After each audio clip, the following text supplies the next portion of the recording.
నమస్కారం గురుగారు. నమస్కారం తల్లి. గురుగారు, మన భగవంతుడు అనేవాడు మన జీవితం అనేది శ్వాస మీద ఆధారపడి ఉంటుందంటారు. అసలది నిజమేనా? అంటే తుది శ్వాస రాకుండా ఉండాలంటే అసలేం చేయాలంటారు? అది సాధ్యం కాని పని, కానీ వాస్తవం.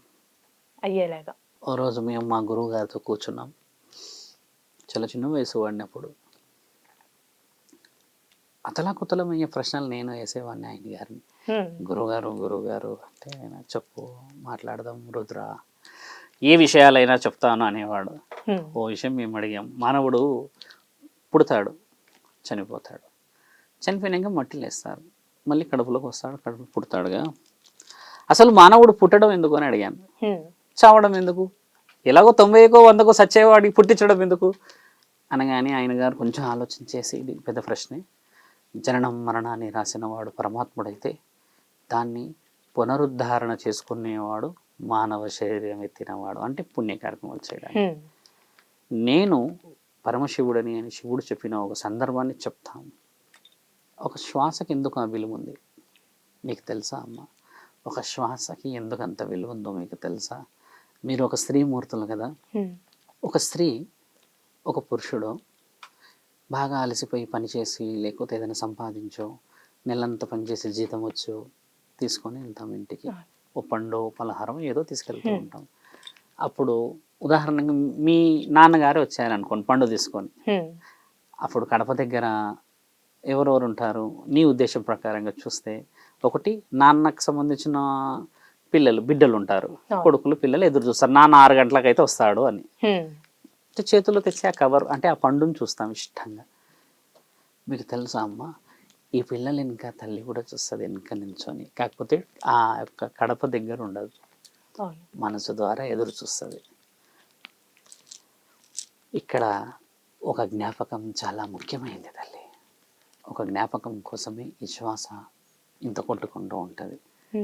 ఆ శ్వాస పోతే ఆ జ్ఞాపకం చిత్రపటం అవుతుంది. అదే చిత్రపటాన్ని చూసి ఎంత విచిత్రంగా దుఃఖంతో ఏడుస్తారు. అలాంటి ఆ చిత్రపటం చూడకూడదని ఈ శ్వాసని కాపాడుకునే మానవ ప్రయత్నం ఇది. కాకపోతే 1000 ఏళ్ళకైనా చనిపోక తప్పదు. ఎలా బతకవచ్చు గురువు గారు అని అంటే, పూర్వం రోజులకు వెళ్దాం మనం. ఒక 150 సంవత్సరాలు 100 సంవత్సరాల క్రితం వెళ్తే తల్లి, ఆహారాలలో హైబ్రిడ్ లేదు, న్యాచురల్. ఇప్పుడు హైబ్రిడ్స్ వచ్చేసాయి. అంటే తొందరగా పెరగాలి, తొందరగా తినాలి, తొందరగా మొక్కలు వచ్చేయాలి, కూరగాయలు వచ్చేయాలి అనేది ఇంజెక్టబుల్స్, టాబ్లెట్స్, ఏదో ఒకటి ఫర్టిలైజర్స్ యూజ్ చేస్తున్నాం. అలా చేసి శ్వాసని మనం తగ్గించుకుంటూ వచ్చాం. న్యాచురల్ గా తిన్న వాళ్ళందరూ 120-130 సంవత్సరాలే బతికిర్రు. ఒకప్పుడు 7 అడుగులు 8 అడుగులే ఉన్నారు. బలంగా ఒకళ్ళు ఇంతలా ఉండేవాళ్ళంట. ఇప్పుడు చాలా తక్కువ చూస్తాం అలాంటి వాళ్ళని. అలా మనం చేసుకున్నది. ఆయన అయితే నీకు నిమ్మలంగా ప్రకృతిని అప్పచెప్పిండు 150 ఏళ్ళు బతకండి అని. అది నీవు చేసుకున్నదే కదా సొంతంగా తెలివితేటలు. మీరు అన్నట్టుగా ఒక శ్వాసని ఏ విధంగా గెలవలేను అని అంటే అమ్మ, మానవ శరీరాన్ని ఎత్తిన ఎవరు ఒక శ్వాసని గెలవలేరు. ఎందుకంటే పుట్టినప్పుడు నీవు బాగా గమనించ తల్లి, ఈ మాట మీరు వినాల్సిందే. పుట్టినప్పుడు నీవు కేవలం ఒక ఊపిరి మాత్రమే వస్తుంది అని గట్టిగా ఏడుస్తాం పిల్లలు పుట్టినప్పుడు. అప్పటిదాకా నీకు ఊపిరి ఉండదు. కడుపులో అమ్మ యొక్క పేగుతోని మాత్రమే ఊపిరి, తినడం, చేయడం అన్నీ. అప్పుడు నీకు ఊపిరి వచ్చేస్తుంది. అప్పుడు నీకు పలానా అని పేరు ఉండదు. 21వ రోజు పేరు పెడతారు నీకు. పలానా శివరుద్ర అని పేరు పెట్టి దేవాది దేవతలను చూయించి, పుణ్యం కోసమో పాపం కోసమో నా వంశాభివృద్ధి కోసం పుట్టాడు ఈ శివరుద్ర, ఈ రోజు పెడుతున్నాము అని కులదైవానికి ఇలా వెలుపులకు చూయిస్తాం. ఇంకా ఈ శివరుద్ర పోరాటం మొదలవుతుంది. అప్పుడు చదువులు, పెళ్ళిళ్ళు, బాధ్యతలు, ఉద్యోగాలు, డబ్బులు, ఇల్లు, ఓ అద్దాల మేడలు, ఇంకా కూర్చున్నా లేచినా ఎక్కడ లేని డబ్బు అంతా సంపాదించేసి ఒకరోజు నిద్రపోతే లేవాడు. శివరుద్రకు అప్పుడు బాగా పేరు వచ్చేసేది. బాగా డబ్బులు సంపాదించేసాడు, అన్ని చేశాడు, మానవుడికి పేరు వచ్చేస్తుంది. ఊపిరి లేదు అప్పుడు. మానవుడి యొక్క శరీరం ఊపిరి ఉన్నప్పుడు పేరు లేదు, పేరు వచ్చినప్పుడు ఊపిరి లేదు. ఎందుకమ్మా ఈ జీవితం? పుణ్యం కోసం మాత్రమే. నీవు ఈ 60-70 సంవత్సరాలు ఎంతో పుణ్యం చేస్తావుగా తల్లి, ఈ పుణ్యంలోనే నువ్వు మళ్ళీ పుడతావు. నీవు చేసిన అన్ని అనుభవించడానికి నీ రక్తంలోనే పుడతావు. మళ్ళీ మనవడో ముని మనవడో ఇలా ఇలా ఇలా మన జనరేషన్స్లోనే పుడతాం మనం. అంటే మళ్ళీ తిరిగి వంశంలో అదే పుడతారు అంటే వంశంలో చనిపోయిన వాళ్ళు. పుడతారు అంతే, ఇంకా వేరే వంశంలో పుట్టే అర్హత ఉండదు. నీ ఆహా. ఇంట్లో ఫస్ట్ వర్డ్ మనం యూజ్ చేసేది జ్ఞాపకం. హ్మ్. రక్తానికి ఉన్న సంబంధం, నీ రక్తంలోనే నీవు పుట్టాలి, వాళ్ళకు పోయి నీ ప్రేమ అందాలి. అంటే ఇప్పుడు మనం మన జన్మ మన అనేది జనరేషన్ అంతా 84 సార్లు నీవు నీ వంశంలోనే పుడతావు. 84 సార్లు. 84 సార్లు పుడతావు. ఆహా. 84 సార్లు పుడతారు. కానీ మానవులకు ఎక్కువ తెలిసింది ఏంటంటే 7 సార్లు 7 జన్మలు అని అంటారు. 7 జన్మలు ఒక భార్య భర్తలు పుడతారు. ఒక భార్య ఒక భర్త 7 జన్మలు నీవు నాకు భార్యము, 7 జన్మలు నీవు నాకు భర్తవు అనేది ఇద్దరు ప్రేమికులకు వర్తిస్తుంది. కానీ ఒక శరీరానికి మాత్రం 84 జన్మలు ఉన్నాయి. 84. ఇందులో మళ్ళీ తేడా ఉంది. 7 జన్మలు ఏముంటాయి అంటే ఒక మానవుడికి అంటుంటే ఒక మనవుడు కాదమ్మా, ఒక మనిషికి కాదు 7 జన్మలు, ఒక బంధానికి 7 జన్మలు ఉన్నాయి. ప్రేమ బంధం, వివాహ బంధం, భార్యాభర్తల బంధానికి 7 జన్మలు.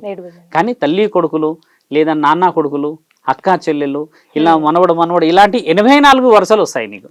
84 జన్మలు ఎత్తక తప్పదు ఇక కలియుగంలో, ఎత్తాల్సిందే, ఎత్తి తీరాల్సిందే. కాబట్టి అమ్మ, శ్వాస కోసం చేసే ఈ ప్రయాణం శ్వాస కోసం కాదు తల్లి, అతి మధురమైన జ్ఞాపకం కోసం. భార్య ఎలా ఎదురు చూస్తుంది భర్త కోసం, భర్త ఎలా ఎదురు చూస్తాడు భార్య కోసం. ఒకరోజు పుట్టింటికి వెళ్ళిద్దంటే గొడవలు మొదలైతాయి. ఆ రోజు రాత్రి ఇక వస్తావా రావా చస్తావా, లేదంటే ఈయన వచ్చేస్తాడు. ప్రేమలు ఉన్నాయి ఇంకా ఇక్కడ. అక్కడక్కడ ఏదో కొంచెం భార్య మీద అనుమానంతో కొట్టడాలు తిట్టడాలు, భర్తని మోసం చేసినవి కనబడుతున్నాయి. కానీ నిజంగా భార్య లేకపోతే ఉండను అని చచ్చిపోయిన వాళ్ళు ఆ జ్ఞాపకంతో బంధువుల్లో ఉన్నారు. భర్త లేని వాళ్ళు, భర్త రాకపోతే దుబాయ్కి పోయిండో ఎటు పోయిండో అంటే ఆయన జ్ఞాపకాల్లోనే ఇక్కడ పిచ్చి వాళ్ళైన ప్రేమికులు ఉన్నారు. మన శాసన గ్రంథాలు చెప్పేది ఏంటంటే అమ్మ, ఇంకా ఈ భూమండలం పచ్చగా ఉందనంటే ఆ కాళ్ళకి పెట్టుకున్న ఆ పారాని ఇంకా కమ్మగా వెండకుండా ఉన్నదనే తల్లి. ఆడపిల్లలు సౌభాగ్యవతులు కోరుకుంటున్నారు, అందరు బాగుండాలి, అందరు బాగుండాలి. పూజ దీపం వెలిగిస్తామా, పసుపు రాస్తామా, మామిడాకు పెడతామా, ఆ పుణ్యమే ఈ రోజు నువ్వు నేను తింటున్న అన్నం. ఒకప్పుడు వాళ్ళు పాపాలు, అందరూ పాపాలు చేస్తే మన ఇద్దరికి, నీవు నేను వీళ్ళందరికీ ఇక్కడ శ్వాసనే లేదు. మనం కూడా వైనాడు లాగానో లేకపోతే ఈ విజయవాడలో వరదలో బురదలో కొట్టుకుపోయే వాళ్ళం. ఇంకా పుణ్యం దాగుందనంటే సౌభాగ్యవతులు నిజంగా కోరుకుంటున్నారు ఇక్కడ. అందుకని అమ్మ, శ్వాస కోసం ఏ హోమం కూడా పనిచేయదు, ఏ మంత్రం కూడా పనిచేయదు.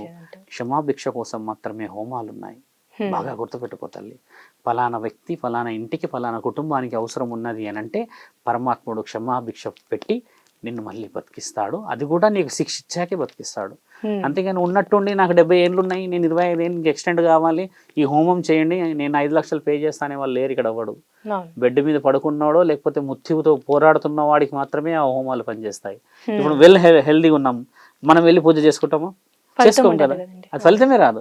ఆయనకు తెలుసు కదా నీకు దెబ్బ తగిలిచ్చిన తర్వాత ఆ నొప్పికి అర్థం నేను పరమాత్ముడిని, నా పేరే శివుడు, నేను ప్రాణదాతని, అబ్రబ్రహ్మలోకం బ్రహ్మాండం అండం పిండం, నేను నీ తల్లి పిండం నుంచి పుట్టించిన ఒక మానవ శరీరం, నీ వంశ అభివృద్ధి, నీ వంశ ఆది బీజం నేను అని చూయించే తరుణం నీకు తెలిసినాక చేస్తేనే అర్థం.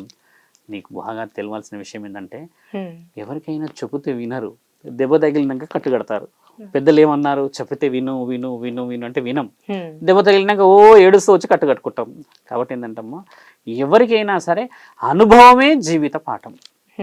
ఊరికే నువ్వు 100 లెక్చరర్స్ ఇస్తే ఆయనకి ఇందులోకి మనసులోకి వెళ్ళదు. స్వచ్ఛంగా పోయి అనుభవించి 4 ఈపు మీద దెబ్బలు పడి నలుగురితో అవమానాలు పడ్డవాడి మాట ఎలా ఉంటుందమ్మా? నాకు తెలుసు, నొప్పి కూడా భగవంతుడే మాయం చేస్తాడు.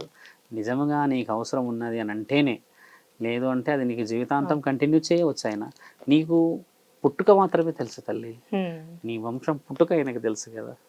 84 జన్మల్ని చూసేవాడు ఆయన్నే. ఒక జన్మలో నేను కింద మీద అయిపోతున్నా, శంకరా నన్ను కాపాడు, ఇదేం జన్మ, ఇది ఎక్కడ బాధ, ఇది ఎక్కడ నొప్పి అని అంటే అమ్మా, గత జన్మలో నీవు ఏ నొప్పులు చేశావు, గత జన్మలో నువ్వు ఏ పాపాలు చేశావు, గత జన్మలో ఎవరిని ఉద్ధరించి ఏ విధమైన దాష్టికాలకి నీవు పాల్పడ్డావు అనేది ఆయనకి తెలుసు. కాబట్టి ఎంత మొత్తుకున్నా కళ్ళు తెరవాడు. కళ్ళు తెరిచాడా తీసుకొని వెళ్ళిపోతాడు. అదే శివుడి మీరన్న శ్వాస మీద నిజమైన ఆలోచన. అలా ఏ హోమం లేదు తల్లి. చేస్తామంటే హోమాలండి దానివల్ల ఎక్స్టెన్షన్, మంచి కార్యక్రమాలకి ఈయన శరీరం అవసరం ఉందనే దానికి ఉన్నది. కానీ హ్మ్. చనిపోయిన వాడిని బతికించే హోమాలు లేవు తల్లి ఇక్కడ. అవును. ఆ విధంగా అంటారు. అంటే అది వాస్తవమైన మాట. నిజం. మీరు ఎవరైనా encourage you can go cross check also. నేను రెడీగా ఉన్నానుగా, నేను వస్తానుగా మాట్లాడడానికి. ఎక్కడ కూడా ఏ శాస్త్ర గ్రంథాల్లో రాసి లేదు హ్మ్. ఒక చనిపోయిన వ్యక్తికి బతుకుతాడు, ఇక ఆయన ఆత్మ ఆయన శరీరంలో పోతుంది, లేస్తాడు అనేది రాసి లేదు. శ్వాస అనేది యముడి ఆధీనం. హ్మ్. యముడు వచ్చేసి ఇక ఆయన శివుడు టైం ఆధీనం. అయిపోయిందంటే ఇంకంతే.